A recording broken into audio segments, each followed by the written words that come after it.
Bueno, muy bien, buenas tardes a todas y a todos. Muchísimas gracias por estar aquí en esta tarde tan lluviosa, pero creo que es un lugar perfecto para una tarde lluviosa.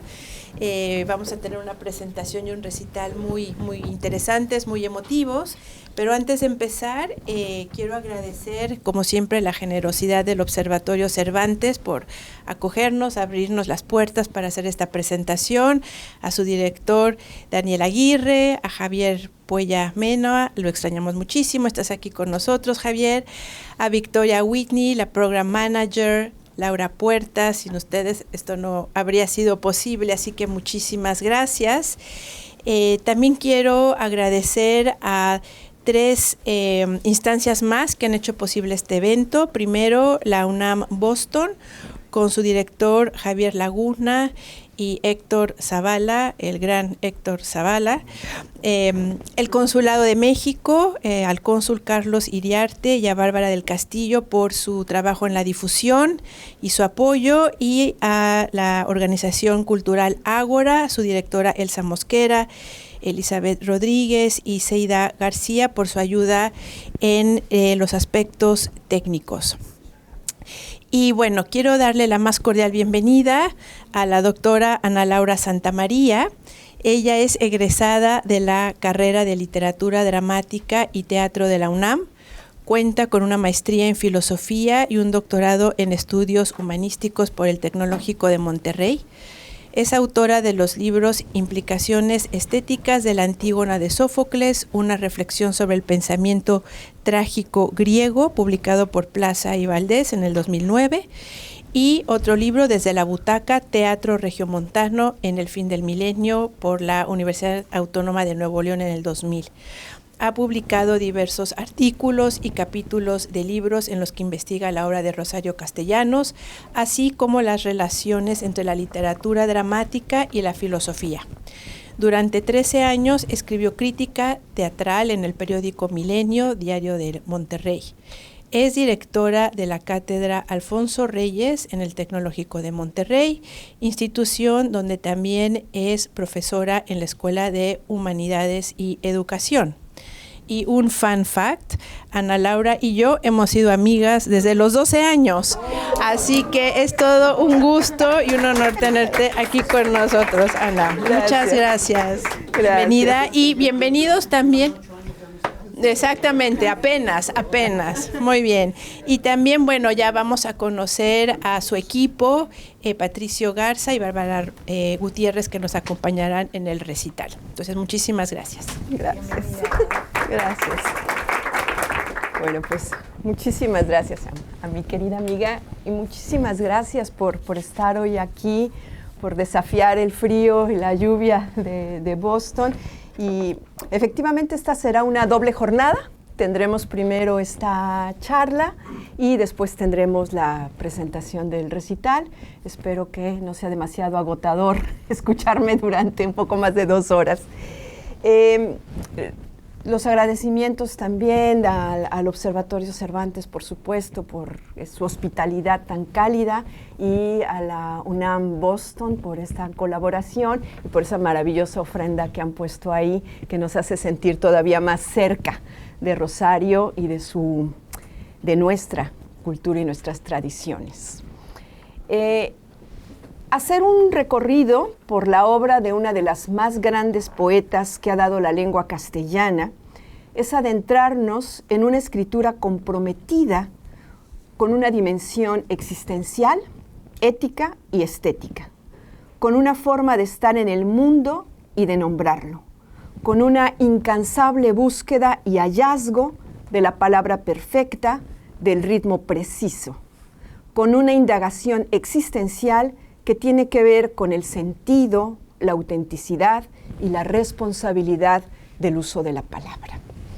He dividido esta charla en 4 tiempos, donde iremos recorriendo su vida y su obra desde la perspectiva de su relación con la palabra. De qué manera la palabra la salva y de qué manera ella se convierte en esto que en esta frase es el árbol de muchos pájaros. Es un verso de uno de sus poemas que aparecen como 2 poemas, y el antecedente de Árbol de muchos pájaros dice: ya no seré más esta celda hermética llamada Rosario. En los labios del viento he de llamarme árbol de muchos pájaros. Esto significa una especie de un nuevo bautismo, ¿no? de un renacimiento que implica una apertura al mundo con la figura del árbol como axis mundis, ¿no? Como este eje que conecta la tierra con el cielo, pero también el árbol como la ceiba chiapaneca que da sentido e identidad a su pueblo. Ella le dedicará varios poemas a los árboles. Y en este sentido de encontrar además en ella una multiplicidad de voces que son los muchos pájaros. Es la razón por la que he nombrado así a la charla, retomando este verso de Rosario en relación con la palabra. Para Rosario Castellanos, escribir fue una forma de sobrevivir. Y ella lo dijo además muy claramente, y no lo dijo como hipérbole. O sea, realmente estaba convencida de esto. Hay una entrevista muy famosa que le hace Emanuel Carballo y le pregunta, ¿no? Le dice que por qué escribe, le dice, ¿por qué llegaste y te quedaste en la poesía? Y ella va a responder textualmente: llegué a la poesía tras convencerme de que los otros caminos no eran válidos para sobrevivir, y en esos años lo que más me interesaba era la sobrevivencia. Y ahorita vamos a ver por qué. ¿Qué pasa en su vida para que escribir se vuelve un acto de sobrevivencia? En otro de sus textos va a decir: escribo primero para sobrevivir y luego escribo para conservar la cordura. Que este fue otro punto fundamental. Sabemos que tuvo varios quiebres psíquicos, emotivos, que le llevaron a incluso intentos de suicidio, y encontró en la poesía la forma también de conservar la cordura. Y voy a irme a este poema donde ella muchos años después, ya como una escritora consagrada, de hecho ya son poemas que ella está escribiendo en Israel, de sus últimos poemas, va a escribir entrevista de prensa. Esta foto, como la mayoría de las fotos que veremos, quiero comentarlo, pertenecen a la exposición Un cielo sin fronteras que realizó la UNAM en San Ildefonso hace unos meses, donde expusieron materiales, no solamente fotos, sino también su máquina de escribir, sus lentes, que su hijo Gabriel no había abierto, que habían llegado desde Israel, se habían quedado ahí, y los abren, y ahora con motivo de los 100 años de la poeta, deciden hacer esta exposición en San Ildefonso. De manera que muchas de estas fotos son fotos inéditas que no se conocieron sino hasta esta exposición, y que amablemente su hijo me dio permiso de compartir ahora con ustedes. Esta es una de ellas con su máquina de escribir. Y en este poema va a decir que es del 72, que se llama Entrevista de Prensa. Va a retomar esa entrevista que le hizo Emanuel Carballo, digamos, ¿no? Y la va a transformar y va a decir: pregunta el reportero con la sagacidad que le da la destreza de su oficio, ¿por qué y para qué escribe? Pero, señor, es obvio, porque alguien cuando yo era pequeña dijo que la gente como yo no existe.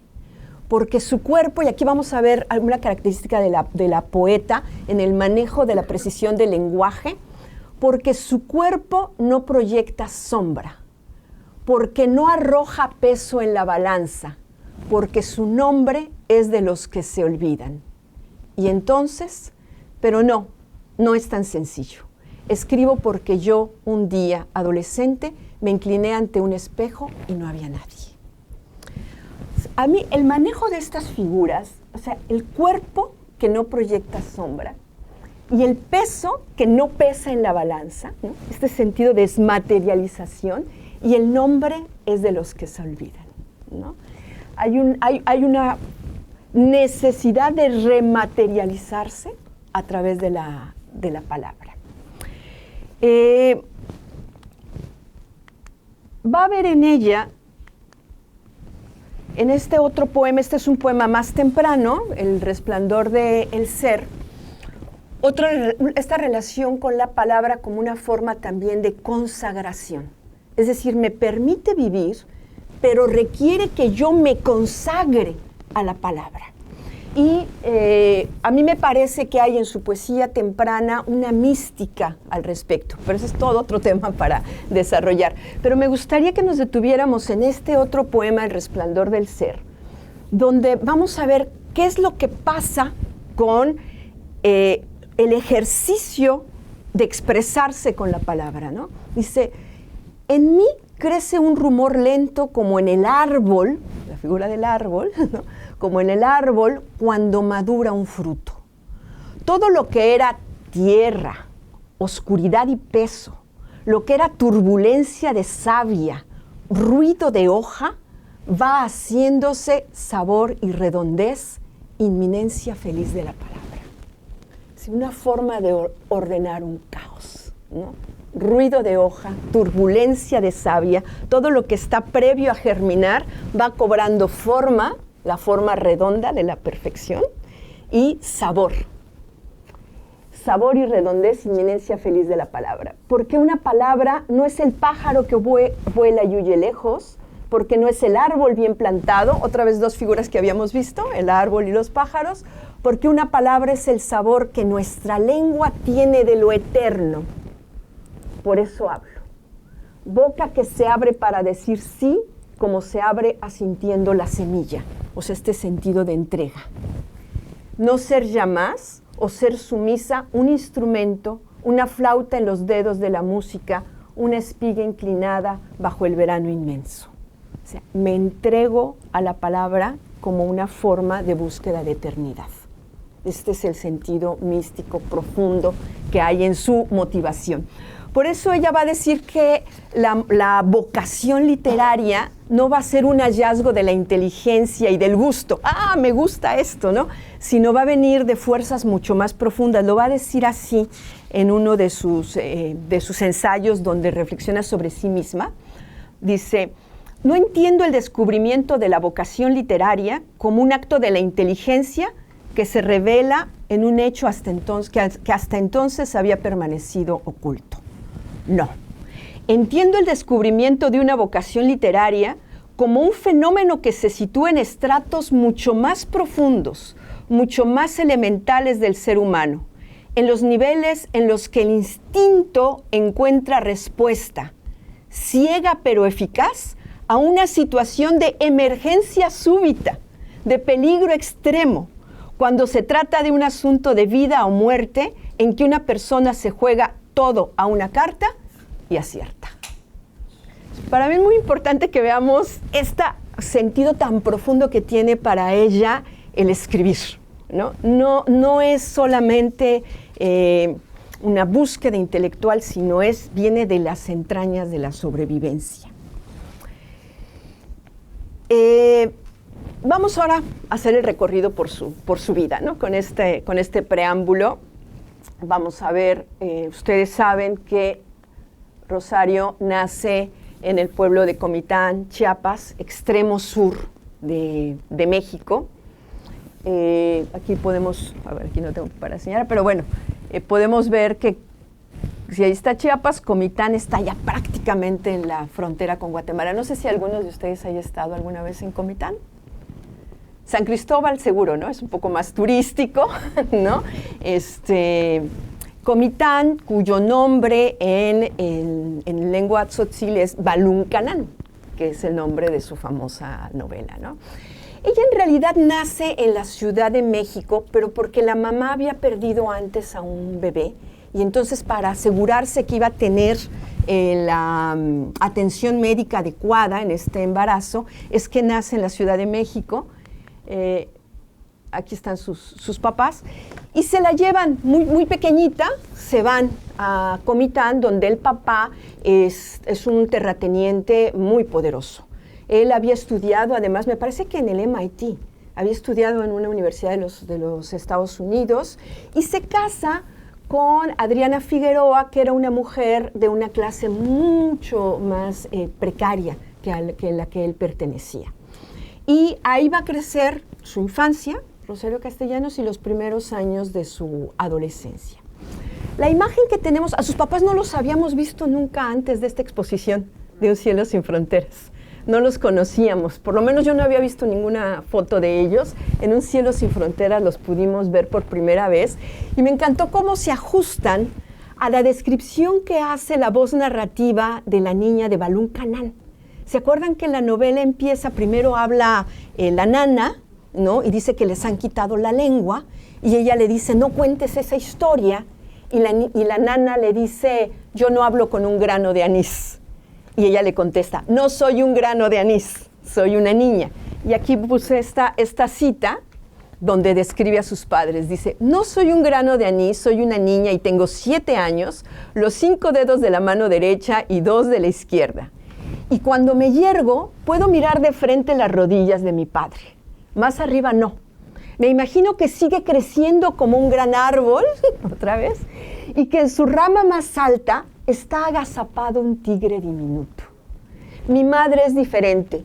Sobre su pelo tan negro, tan espeso, tan crespo, pasan los pájaros y les gusta y se quedan. Me lo imagino nada más. Nunca lo he visto, ¿no? Y aquí tenemos, ¿no? Las figuras que refiere en su novela. Esta foto también es impresionante, no la habíamos visto. El del centro es el papá.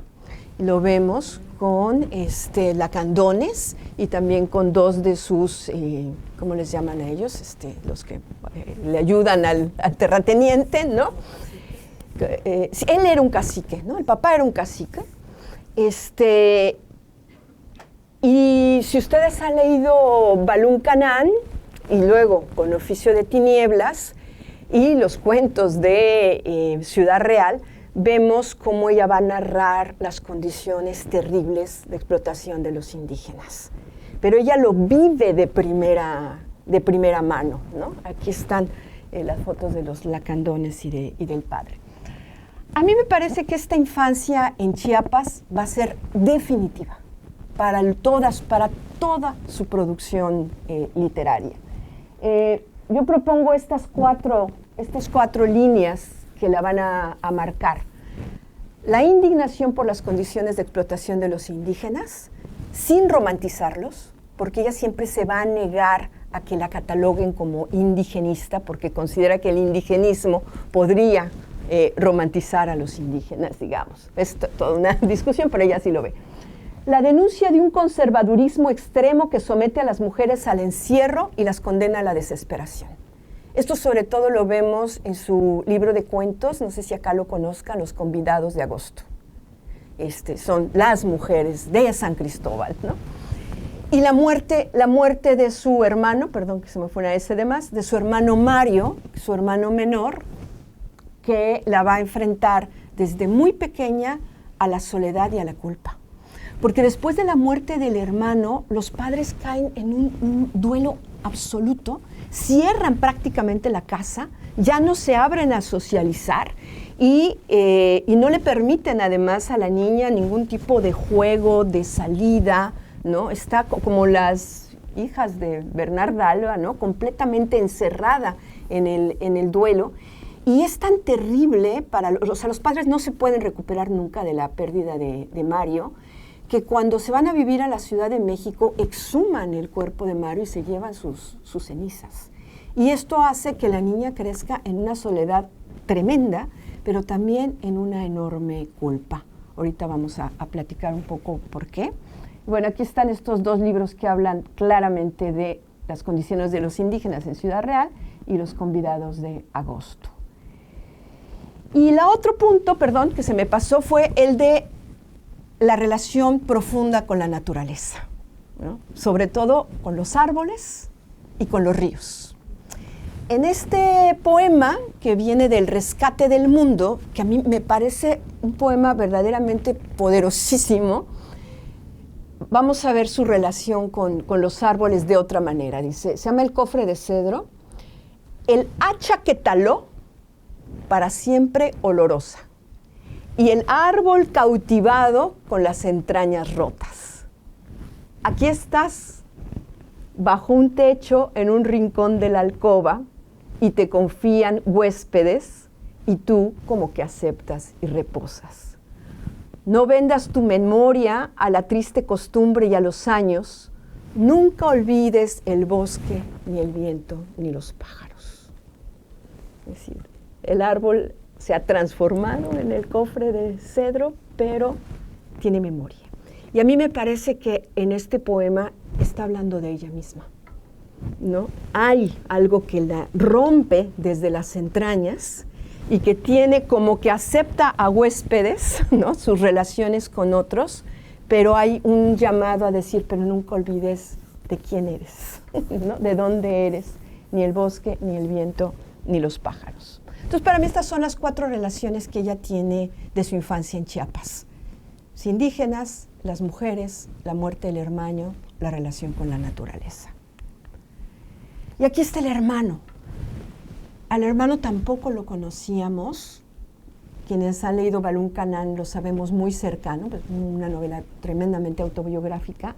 Y a mí verdaderamente cuando vi la foto en esta exposición de Un cielo sin fronteras, me sacó lágrimas ver a Rosario abrazando a su hermanito Mario, que va a morir de peritonitis. Y si recuerdan el final de Balún Canán, las palabras finales de Balún Canán, va a decir, después de que han enterrado al hermano, cuando llegué a la casa busqué un lápiz y con mi letra inhábil, torpe, fui escribiendo el nombre de Mario.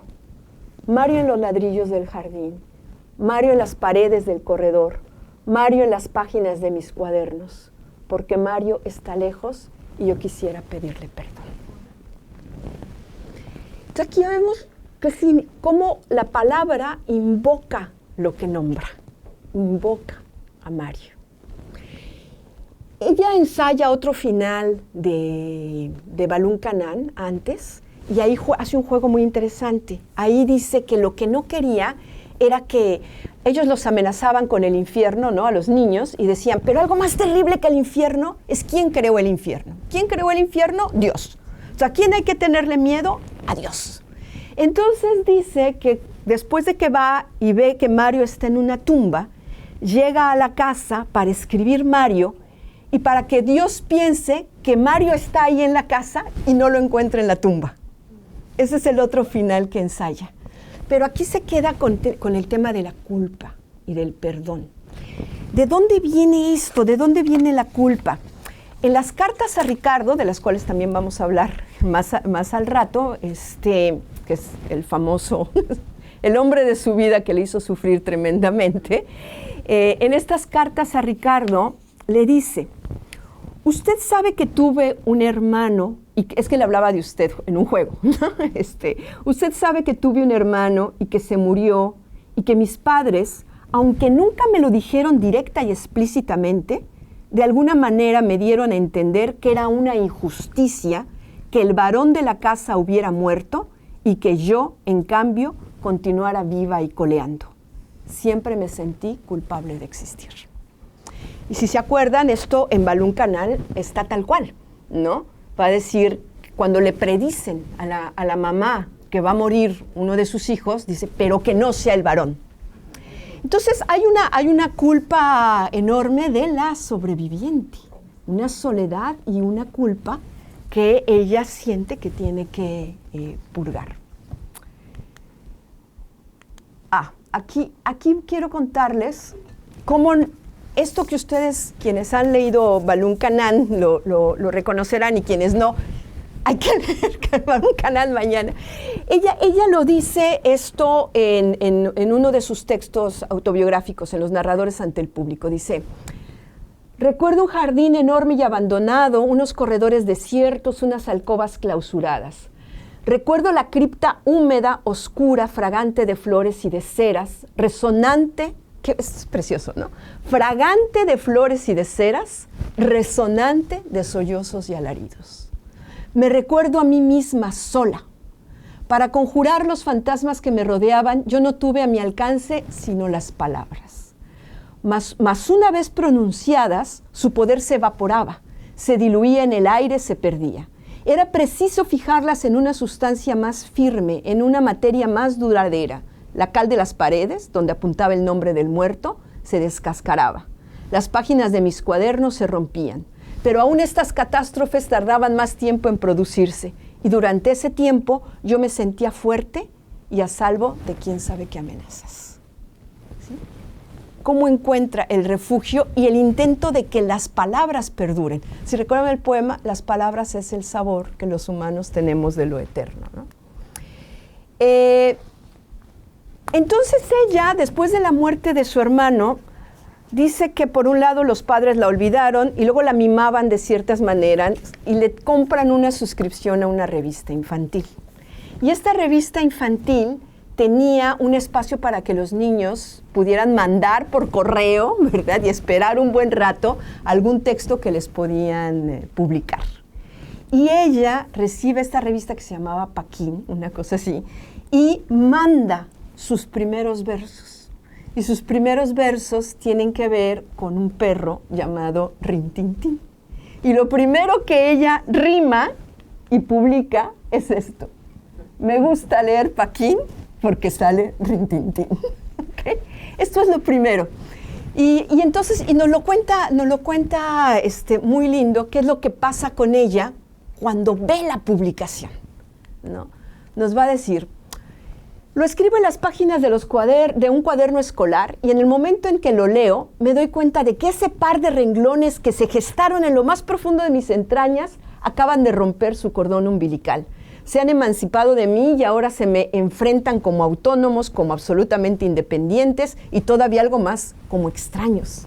Se niegan a continuar en las páginas de ese cuaderno en las que únicamente mis ojos pueden leerlo, sino que aspiran a pasar a otro sitio en el que se exponga a la mirada de otros. Obedezco, pues, y copio el par de líneas en el papel de carta y la meto dentro de un sobre y la envío a la dirección de la revista infantil. Allí tiene una página dedicada a las colaboraciones espontáneas de los lectores. Allí, cumplido el lapso indispensable, contemplaré plasmada el par de líneas, ahora fijas en letras de imprenta y repetidas hasta el infinito en un número infinito de copias. Y al pie, mi nombre. Soy la autora de eso que los otros leen, comentan, de eso de lo que se apropian y sienten como suyo y lo recitan a su modo y lo interpretan como se les pega la gana. Yo no puedo hacer nada para impedirlo, para modificarlo. Ya no es un perro que ladra alrededor de mí pidiéndome que lo nombre. Soy yo misma la que quiero verme representada para conocerme, para reconocerme. Pero ¿cómo me llamo? ¿A quién me parezco? ¿De quién me distingo?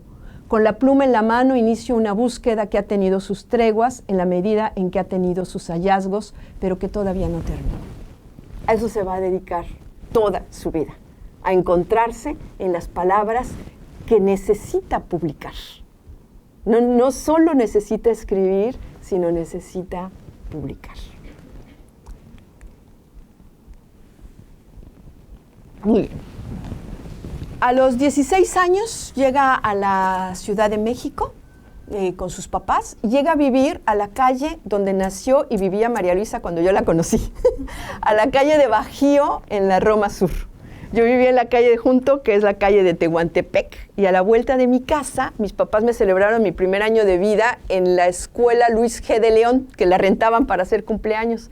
Ahí llegó a estudiar Rosario Castellanos. Y ahí conoció a quien sería su mejor amiga, que fue Dolores Castro. Se va a la Ciudad de México, ahí hace la preparatoria y luego va a entrar a la universidad. Primero se inscribe a la carrera de Derecho, luego decide que podría estudiar literatura, y luego dice, no, en realidad entra a unas clases de literatura y dice, este es un listado de nombres, de fechas y de estilos, esto no me ayuda a entender nada. Yo lo que quiero es entender el mundo y entenderme a mí. Y entonces decide estudiar, para entender el mundo, filosofía, ¿no? Entonces ella se inscribe a la carrera de filosofía, aquí en la exposición también salió su carnet, ¿no? de su matrícula, ¿no? Y ahí está con Dolores Castro cuando estaba estudiando la carrera de filosofía en la UNAM. Y aquí están algunos de sus mejores amigos, ustedes los reconocerán. además de Dolores Castro, pues está Jaime Sabines, y que era pues su paisano chiapaneco, y ella fue muy amiga de los dramaturgos mexicanos, sobre todo de Emilio Carballido. De hecho, Emilio Carballido fue quien le sugirió que escribiera su primera novela, Balún Canán. Está Emilio Carballido, está Ernesto Cardenal, el poeta, ese es Sergio Magaña, también dramaturgo, y otra de sus grandes amigas es la dramaturga Luisa Josefina Hernández, tal vez les suene. Ahí, bueno, pues hace a sus mejores amigos y mueren sus papás, su madre muere de un cáncer tremendo. Ella tiene una relación muy compleja con sus padres, porque sus padres le dicen, no solamente, o sea, sobreviviste de manera indirecta, sino además nos obligas, y eso sí se lo dicen abiertamente, tú nos obligas a seguir vivos, porque tenemos que acompañarte, cuando realmente lo que quisiéramos es estar muertos. Y ella dice, yo eso sí lo enfrenté. Y les dije, ahí es su responsabilidad, ¿no? Entonces tenía una relación muy compleja con los papás, y la madre muere de cáncer, y al poquitito tiempo, como a los 3 meses, el padre tiene un ataque cardíaco cuando va manejando un coche, y va junto a Rosario. Y Rosario tiene, no sé cómo hace, pero ella acaba llevando el cadáver del padre. Después de que sus padres han muerto, en el 48, publica sus primeros poemas, sus primeros poemarios. Es muy interesante que tendrían que haber muerto los padres para ella cobrar esta existencia pública, y su primer poemario fue Trayectoria del polvo. Y tiene este verso maravilloso que dice, me desgajé del sol que era la entraña perpetua de la vida. Y es, bueno, ella es realmente un poema con una enorme retórica sobre la historia de la creación, y luego va a ser apuntes para una declaración de fe, que a mí me gustaría que viéramos estas formas que ensaya para nombrar la muerte. Dice, el mundo gime estéril como un hongo. Ella después dice que ese es un verso absolutamente desafortunado, porque se enteró que no hay nada menos estéril que un hongo, ¿verdad? pero en ese momento lo escribe, el mundo gime estéril como un hongo. Es la hoja caduca y sin viento en otoño. Bueno, aquí que tenemos el otoño maravilloso, ¿no? Hoja caduca y sin viento en otoño. La uva pisoteada en el lagar del tiempo, pródiga en zumos agrios y letales.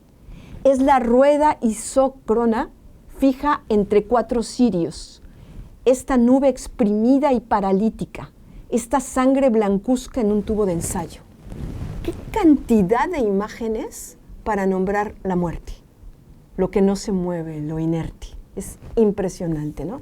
Y esto lo va a hacer en apuntes para una declaración de fe, y luego va a decir ahí en el poema que si América es la esperanza, una cosa así, ¿no?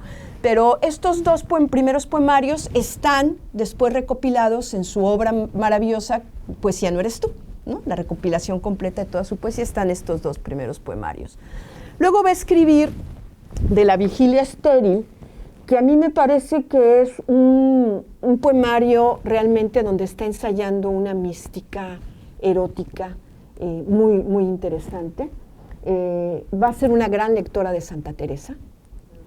Y aquí cuando dice, entre la muerte y yo he erigido tu cuerpo, entre la muerte y yo he erigido tu cuerpo, que estrelle en ti sus olas funestas, o sin tocarme, y resbale en espuma deshecha y humillada, cuerpo de amor, de plenitud, de fiesta, palabras que los vientos dispersan como pétalos, campanas delirantes al crepúsculo, todo lo que la tierra echa a volar en pájaros, todo lo que los lagos atesoran de cielo, más el bosque y la piedra y las colmenas.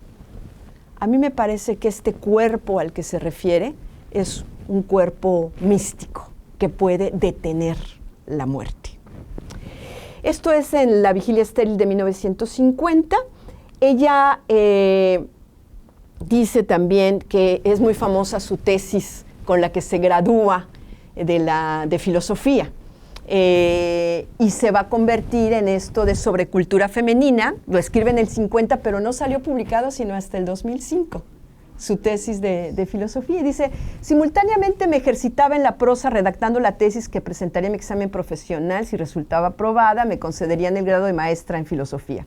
Acontecimiento que tuvo lugar el 25 de junio de 1950, después de haber declarado públicamente y entre grandes carcajadas del público la inexistencia de la cultura femenina o los móviles espurios por los cuales una mujer se dedica a actividades que son contrarias a su fisiología, o sea, la cultura. Ella realmente hizo una mofa, ¿no?, con toda su capacidad irónica de lo que del lugar donde la cultura había puesto a las mujeres. Esta tesis se publica hasta el 2005, pero dio origen antes a este otro libro famoso que es Mujer que sabe latín, que es un libro de ensayos donde retoma estas propuestas. Y lo que va a hacer después de que se gradúa es que va a conseguir una beca para irse a España. Y se va en barco. Y esto es maravilloso, este viaje que hace en barco, porque además ella, después, los padres le dejan los restos del rancho. Una cosa que omití, perdón, es que una de las razones por las que los padres se van a la Ciudad de México es que Lázaro Cárdenas expropia, ustedes saben, ¿no?, vino la gran expropiación de los territorios, y sus padres perdieron una gran parte de los ranchos enormes que tenían. Entonces se van ya con recursos mermados, es que se van a la Ciudad de México. Y algo le queda de un rancho en Chiapas con el que medio se mantiene y lo demás tiene que trabajar para vivir. Y tiene esta beca. Y con esta beca se puede ir en primera clase a España, pero le pide a Dolores Castro que la acompañe. A Dolores no le habían dado beca y le dice, lo que me alcanza a mí para primera clase nos alcanza a las dos para segunda. Y se van juntas. Esta foto tampoco la habíamos visto, de ella ahí en el barco que se llamaba Argentina. Y le escribe, de este viaje tenemos las maravillosas, en un sentido maravillosas y en otro terribles, cartas a Ricardo, donde le va contando los pormenores del viaje. Y en uno de estos le dice, y las olas todo el día, olas tontas y monótonas, pero uno más tonto y más monótono que ellas no se cansa de mirarlas, ¿no? Aquí están las cartas a Ricardo que las acaba de reeditar la UNAM. Hubo una primera edición, se agotó. Habría que decir que Ricardo tuvo a bien, todavía vivo, permitir la publicación, a pesar de que él no queda nada bien parado. Y tienen varias etapas. La primera etapa, que es del 50 al 52, es su viaje a España, donde está esperando que él la alcance allá. Y nada, él en México ya se había casado con Lilia Carrillo y no se lo dice, no le avisa. Ella hasta que regresa se entera que él ya se había casado con Lilia Carrillo.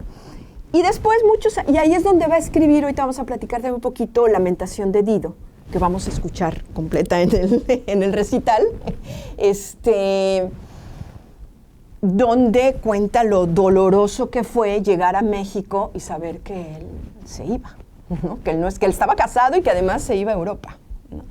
Pero regresa y en el 58 se casa con él. Y esas son como ganas de sufrir, ¿verdad? Porque sufre muchísimo las infidelidades de Ricardo, y del 67 al 68 ella está acá en los Estados Unidos y es una mujer muy rota.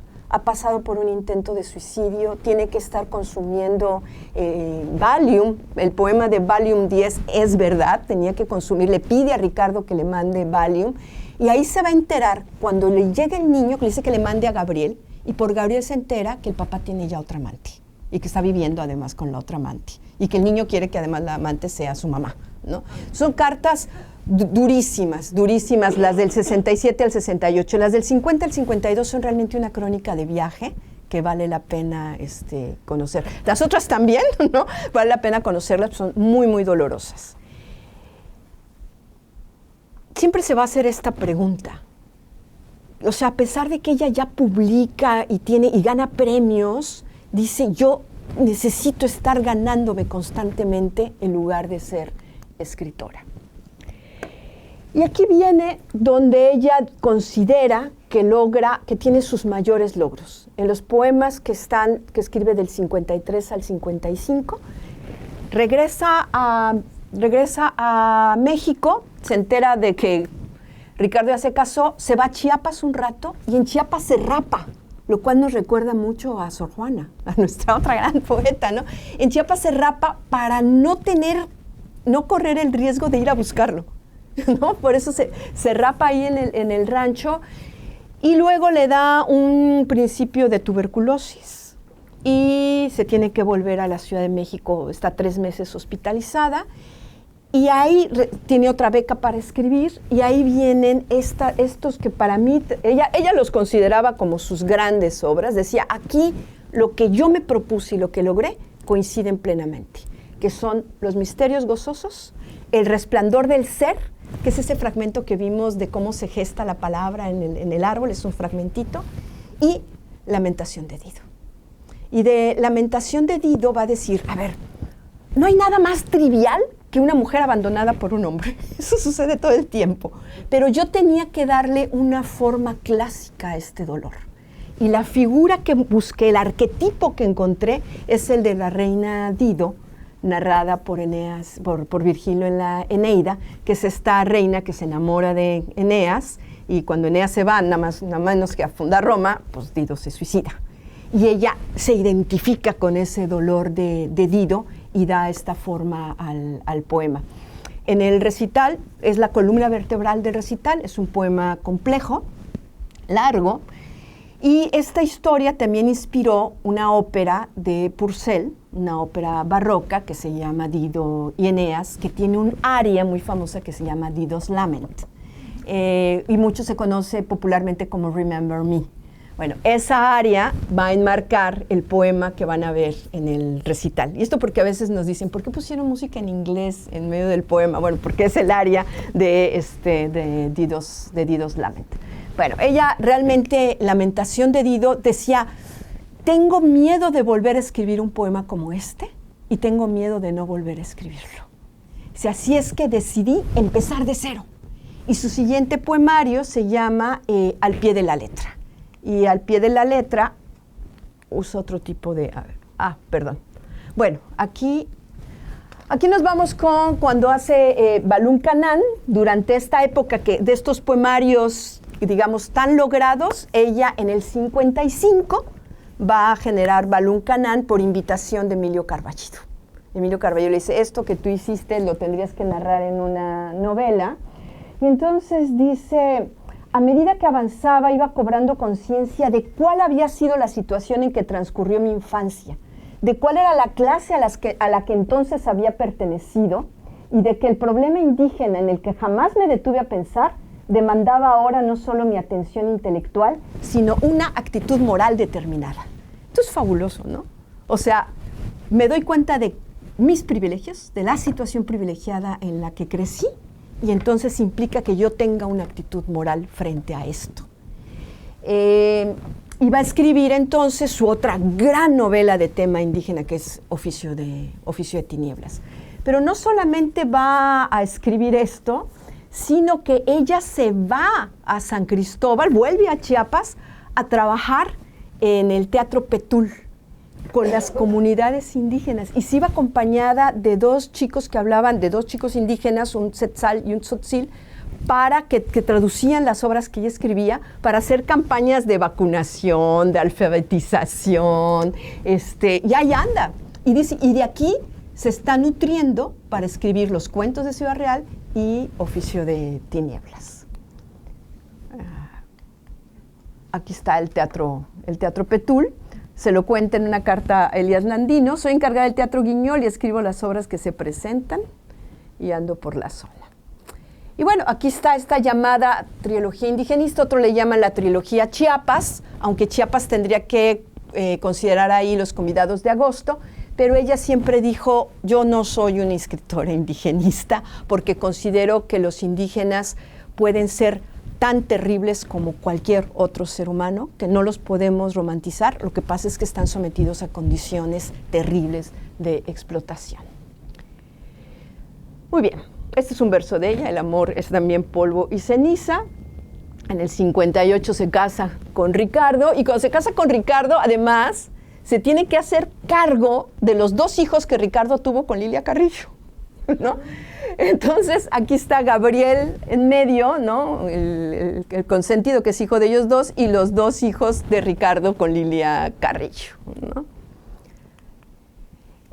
Iba a escribir en el 59, aquí está al pie de la letra, que era de los que les hablaba hace un rato, que tiene este poema, que si han ido a la librería del Fondo de Cultura Económica Rosario Castellanos, ahí en la colonia Condesa, la Ciudad de México, me encantó, tiene este poema grabado ahí en la librería, dice: desde hace años lectura, tu lento arado se hunde en mis entrañas, remueve la escondida fertilidad, penetra hasta donde lo oscuro, esto es lo oscuro, roca, rechaza los metales con un chispazo lívido. La lectura iluminadora. Intentó escribir teatro, escribe Judith y Salomé, que son más bien poemas dramáticos, llenos de imágenes poéticas bellísimas, pero ella sabía que no le salía el teatro, ¿no? Dice: traté estas heroínas bíblicas de manera muy libre, aspiraban a hacer teatro, pero no lograron la calidad dramática. Lo único que se salva de ellos son ciertos hallazgos líricos, el paisaje, descripción de ambientes. Fallé en la descripción psicológica de personajes, en el hilo argumental que conduce a la acción. Esto lo pongo para ver su capacidad de autocrítica. Aquí fallé. Y luego vuelve a intentar teatro, ya estando en Israel, escribe El Eterno Femenino. Y ya no lo alcanza a ver publicado. Que es una obra muy, muy larga que tampoco se ha montado. Realmente el teatro no se le dio. A mí me parece que aquí le ganó la poeta y que en El Eterno Femenino le ganó la ensayista, pero que no se le dio el oficio dramático. Va a escribir, tiene un primer embarazo, pierde a su hija y escribe Lívida Luz. Y Lívida Luz, ella era una gran lectora de Simone Weil y tiene el epígrafe de Simone Weil que dice: el amor no es consuelo, es luz. Y esta es la época en la que se viene a los Estados Unidos, ¿no? Tiene problemas en la UNAM, hay un levantamiento que corren al rector Chávez y ella era la secretaria de comunicación de la UNAM. Y una de sus más cercanas amigas consigue que pueda venir a los Estados Unidos, a Wisconsin, a Indiana y a Colorado, a dar cursos, que son esta etapa durísima que vive y que está en las cartas a Ricardo. Escribe este nuevo poemario, que es Materia Memorable. En medio de este corro de presencia soy lo que soy, materia que arde, que difunde calor y luz. Crepito, la respuesta gozosa, viven todos. Hay una especie de reconsideración aquí. Hay un libro maravilloso sobre la vida de Rosario Castellanos que se llama Materia que arde, escrito por Sara Uribe, que es la coordinadora de la cátedra Rosario Castellanos de la UNAM, altamente recomendable. Toma el título de aquí. Luego escribe esta novela de rito de iniciación, y cuando se la da a leer a sus amigos y sus amigos le dicen: me parece que no te salió, ella la retira de la editorial. La retira de la editorial, pero se queda un borrador por ahí y lo encuentra el hijo y lo publican en el 96. Esta novela la termina de escribir en el 69. Y también es muy interesante cuando esto está siendo embajadora, le escribe a su jefe Emilio Rabasa desde Tel Aviv, le dice: yo he tomado siempre a la literatura tan en serio y he sido tan escrupulosa con mi trabajo que lo que me enorgullece de él no son los premios que he recibido ni los elogios que me han hecho, sino en cierto momento haber tomado la decisión y por razones de pura autocrítica de retirar de la editorial Siglo XXI una novela de más de 600 páginas y más de 2 años de trabajo porque a mi juicio no tenía el mérito suficiente. Esto otra vez, ¿no? La capacidad de autocrítica. Ahora la podemos conocer, es una novela difícil de leer, pero con unos pasajes de una enorme belleza. Y bueno, vamos a la etapa final, que es cuando ella da un giro a su poesía y se vuelve totalmente cotidiana y de una gran ironía. Ella dice: cambié la perspectiva para que se renueve el estilo, para que se abran pasos temas nuevos, palabras nuevas. Muchas de ellas son vulgares, groseras. ¿Qué le voy a hacer? Son las que sirven para decir lo que hay que decir. Nada importante ni trascendente. Algunos atisbos de la estructura del mundo. O sea, nada importante ni trascendente. Algunos atisbos de la estructura del mundo. señalamientos de algunas coordenadas para situarme en él, la mecánica de mis relaciones con los otros seres. O sea, ¿qué puede haber más trascendente que comprender al mundo, cómo situarnos en él y cómo nos relacionamos con el otro? Lo que no es ni sublime ni trágico, si acaso un poco ridículo, hay que reír. Ella así ve este cambio que tiene en su poesía. Y una de las cosas más irónicas y divertidas que hace tiene que ver con este poemario que se llama Diálogos con los hombres más honrados. Están en Poesía no eres tú. Fíjense cómo juega. Dice, la cita, tal vez bajo otro cielo la vida nos sonría. Es la cita que está tomando de Porfirio Barbajacov. Y le dice, hombre ingenuo, Porfirio con cara de caballo, ¿no alcanzas a saber que la vida no tiene ni aquí, ni antes, ni después, ni sonrisa? ¿No? Tal vez en otra la vida no sonríe, no tiene ni aquí, ni allá, ni sonrisa. Luego, haré en el mar, que es de Simón Bolívar, ¿no? Haré en el mar, y dice, Simón, ¿hay otra parte en que sea posible o necesario arar? Otra cita, esta es de Góngora, ayer naciste y morirás mañana. Y ella dice, Dios mío, ¿y mientras tanto? Luego, me quiero despedir de tanta pena, Miguel Hernández, ¿no? Igual que tú, Miguel, pero soy mexicana. Y en mi país tenemos ritos, costumbres, modos. Si la pena me dice que se va, me desvivo por ser hospitalaria. Se le ofrece un café, una copita, que se quede otro rato. Aún no es tarde y afuera hace mal tiempo. Y hay tanto de qué hablar todavía. Hablemos. Alguna vez se va a poner de pie a pesar de mis súplicas y llegamos juntas a la puerta y la abriremos y a los cuatro vientos, como aquí suele hacerse, seguiremos charlando. Entonces, aquí podemos ver clarísimo su juego irónico y la profundidad de su ironía. Sabemos que Echeverría la nombra embajadora en Israel del 71 al 74 y va a publicar, siendo embajadora, la recopilación de Poesía no eres tú, a la que va a agregar en La tierra en el medio, los diálogos con los hombres más honrados, otros poemas y Viaje redondo, además de todo lo que había publicado antes. Y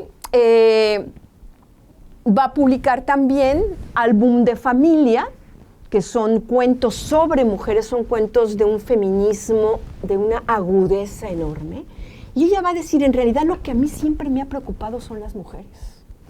Hay una, dice, porque cuando lo publica y sale en México y ella está como embajadora, nadie reseña el libro, a nadie le importó. Entonces ella, que tenía una columna en el Excelsior, que ahora se han publicado todas sus columnas que tenía en el Excelsior, hace la autocrítica, hace la reseña de su libro. Y ahí va a decir, si hay un hilo que corra a través de las palabras de Balún Canán, de Oficio de Tinieblas, de Ciudad Real y de Los Convidados de Agosto, no son las tierras altas de Chiapas en las que se desarrolla la anécdota, ni la inconformidad y rebeldía de un grupo contra sus opresores, los indígenas, ni aún los opresores encerrados en su cárcel de prejuicios que no son capaces de abandonar porque fuera de sus prejuicios su vida carece de sustento y justificación. No, la unidad de esos libros la constituye la persistencia recurrente de ciertas figuras. La niña desvalida, la adolescente encerrada, la solterona vencida, la casada defraudada. ¿No hay otra opción? Dentro de estos marcos establecidos, sí, la fuga, la locura, la muerte. Esta es la línea, esta situación de las mujeres, cuya única salida podía ser la locura, la fuga, la locura o la muerte, es lo que a ella le interesa y lo que culmina con Álbum de familia. Y va a escribir esta obra de teatro que no alcanza a ver publicada, se publica en el 75 y muere en el 74, que es El Eterno Femenino, que es también una gran sátira sobre las mujeres. Y el otro lado donde ella escribió muchísimo fueron los ensayos, que están en Juicios Sumarios en el 66, y está preparando desde Israel El mar y sus pescaditos, que tampoco alcanza a ver. Y son ensayos sobre crítica literaria. Y finalmente, bueno, Andrea Reyes, una académica que está en California, creo que en UCLA, hizo una recopilación fantástica de todos sus artículos periodísticos y se llama Mujer de Palabras. Primero se publicó en 3 tomos, ahora la UNAM la publicó en 2 tomos y son verdaderamente O sea, nos dejan ver un retrato del México de esas décadas y de la enorme potencia de su prosa poética de Rosario y de su visión política. Primero se había hecho una pequeña recopilación en el uso de la palabra que la hizo José Emilio Pacheco, y José Emilio Pacheco en el prólogo dice, no la supimos leer en nuestra época, y ahora Andrea Reyes ha hecho Mujer de Palabra. Y quiero terminar con este último poema que tal vez ustedes conozcan, donde ella se define ya con el juego de ironía en uno de sus últimos poemarios. Dice, pasaporte, ¿cómo la van a definir, no? En su pasaporte. Mujer de ideas, no, nunca he tenido una, jamás repetí otras por pudor o por fallas mnemotécnicas. Mujer de acción, tampoco. Basta mirar la talla de mis pies y mis manos. Mujer, pues, de palabra. No de palabra, no, pero sí de palabras. Muchas contradictorias hay, insignificantes. Sonido puro, vacuo cernido de arabescos, juego de salón, chisme, espuma, olvido. Pero si es necesaria una definición para el papel de identidad, apunte que soy mujer de buenas intenciones, que he pavimentado un camino directo y fácil al infierno. Es el juego de ironía. Pero es mujer de palabras, es el árbol de muchos pájaros. Muchas gracias. Pues no sé si tenemos unos minutitos para alguna pregunta. Sí, Raquel, ¿verdad? Sí. Raquel. Muchas gracias. Me encantó cómo lo fuiste narrando por estos capítulos. Muchas gracias. Yo te quisiera preguntar tu opinión personal de cómo interpretas en global su transitar de su propia vida, con un dolor que, digamos, con un dolor que hubiera preferido no haber estado viva, o porque, o sea, como has dicho, la palabra la salvó, y con la palabra atravesó dolores, gritó injusticias, pero ¿disfrutó la vida? ¿La disfrutó o la verdad, si le hubieran dado a elegir, hubiera no haberla vivido? Yo creo que sí la disfrutó.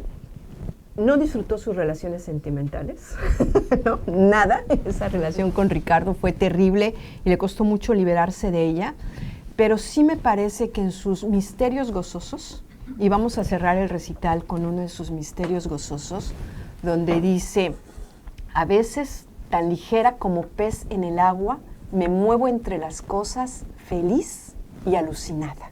Feliz de ser quien soy, solo una gran mirada, ojos de par en par y manos despojadas. Seno de Dios, asombro lejos de las palabras, patria mía perdida, recobrada. Entonces, a mí me parece que en sus misterios gozosos podemos ver la profunda agradecimiento a la vida que le tenía a pesar de las situaciones dolorosas. No lo mencioné, pero creo que todos saben cómo murió de manera trágica a los 49 años encendiendo una lámpara. Hubo especulaciones de si había podido ser una forma de suicidio porque había tenido algunos intentos de suicidio. A mí me parece que no. Su mejor amigo, Raúl Ortiz, en otra serie de cartas que se llama Cartas Encontradas, dice, de ninguna manera, estaba en su mejor momento, ya se había divorciado de Ricardo, incluso hasta parece que tenía por allá otro pretendiente, y había asumido la responsabilidad de ser una gran escritora. O sea, ya sabía que era una gran escritora, pero sí creo que hay algo que los freudianos le llaman actos fallidos, ¿no? O sea, no un suicidio, pero tal vez sí un acto fallido. Venía de un bazar, limpia una mesa que había comprado, conecta una lámpara que está mal y en ese momento se electrocuta. Que es además una muerte de un simbolismo enorme, porque hay muchas referencias a las lámparas en toda su poesía y a los relámpagos. Pero creo que con todo lo dolorosa que fue su vida, sí amó la vida. Y qué bueno, o sea, qué bueno que la tuvimos, aunque fueran pues 49 años, ¿no? Muy, muy joven. Gracias por la presentación. Sé que es una pregunta un poco amplia, pero ¿cuál fue su relación, la relación de Castellanos con las corrientes poéticas mexicanas de la segunda mitad del siglo XX?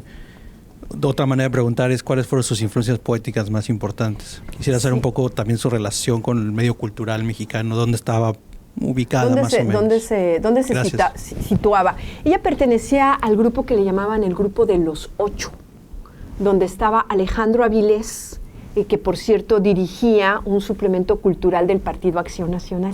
Y a veces llegó a escribir ahí, y yo ahora estoy haciendo una investigación sobre una columna que apareció ahí de crítica teatral, firmada como Antígona, y que parece ser que era de ella. A mí, yo no tengo ninguna duda que era de ella. Entonces, ahí con Alejandro Avilés y con Dolores Castro, ¿no?, se ubica en esto que son la generación de los 50, la generación de medio siglo. Ahora, ella particularmente reconocía una enorme influencia de Gabriela Mistral, ¿no? Admiraba profundamente a Gabriela Mistral, mientras que no admiraba tanto a otras poetas sudamericanas como Juana de Ibarburu. No, ahí marcaba distancia, porque decía, para mí la poesía no puede ser solamente exaltación emocional, tiene que encontrar formas de lo universal. En esta búsqueda que a mí me parece que hay una mística. Ahora, cuando ella rompe y vuelve y hace de esta poesía cotidiana, ¿no?, e irónica, a mí me parece que está siendo una gran innovadora. Que esto después se van a sumar otras poetas, digamos, en esta corriente, pero que ella realmente está haciendo una enorme innovación con una poesía absolutamente cotidiana e innovadora. Pero bueno, sí, amerita toda una. Sí. Hola, ¿se escucha? Sí, sí, es que es para la grabación, okay. No tanto para... Bueno, muchas gracias por la charla, me encantó. Y quería preguntarte, dijiste en algún momento que era admiradora de Simone Weil, sí, y también hablaste de su relación con el misticismo. Si podrías hablar un poco más sobre eso, de su vínculo con el misticismo. Sí, ella en las cartas a Ricardo habla de... Ya conocía algo de Santa Teresa, pero cuando va a España se va a meter al estudio de Santa Teresa y va a decir, o sea, yo creía que con la poesía, con la relación estética con la poesía, yo estaba cumpliendo una función mística. Pero no, dice, la mística requiere de toda una actitud ética puesta ante el mundo. Y entonces, además, todo el tiempo se está cuestionando, no soy lo suficientemente humilde, no soy lo suficientemente generosa, soy demasiado vanidosa porque quisiera tener una especie de ascetismo, ¿no?, como siguiendo a Santa Teresa. El estudio, yo quiero entrar ahora a estudiar más sobre la influencia por un lado, de Simone de Beauvoir, que no tiene que ver con la mística, pero que fue muy importante para fortalecer su feminismo, y a quien conoce en persona. Cuando está en España, viajan a París y Octavio Paz le presenta a Simone de Beauvoir y a Jean-Paul Sartre. Y se lo narra a Ricardo y le dice, ¿a quién crees que conocí? Y es una expresión maravillosa, cáete cadáver. A Simone de Beauvoir y luego dice que si hubiese conocido el segundo sexo antes de escribir su tesis de maestría, hubiera sido diferente. Entonces, por un lado está esta cuestión de un feminismo, digamos, dentro de un materialismo y dentro de una forma de marxismo incluso, ¿no? Pero por el otro lado está Simone Weil, y a mí me parece que toda esta relación de la vida como un juego de leyes donde hay un peso, y el concepto de gracia, o sea, esto de Simone Weil, de la gravedad y la gracia, está en la poesía de Rosario. Esta búsqueda de la gracia como una forma de romper la gravedad en el mundo y la dificultad de lograrla. Yo ahí lo veo, pero creo que es todo un campo de estudio. La cita mucho en sus ensayos, pero que hay todo un campo de estudio para ver de qué manera está reflejada en cada una de sus obras. Sí. Gracias. Bueno, pues vamos a concluir aquí ¿Okay? la presentación. Muchísimas gracias. Gracias.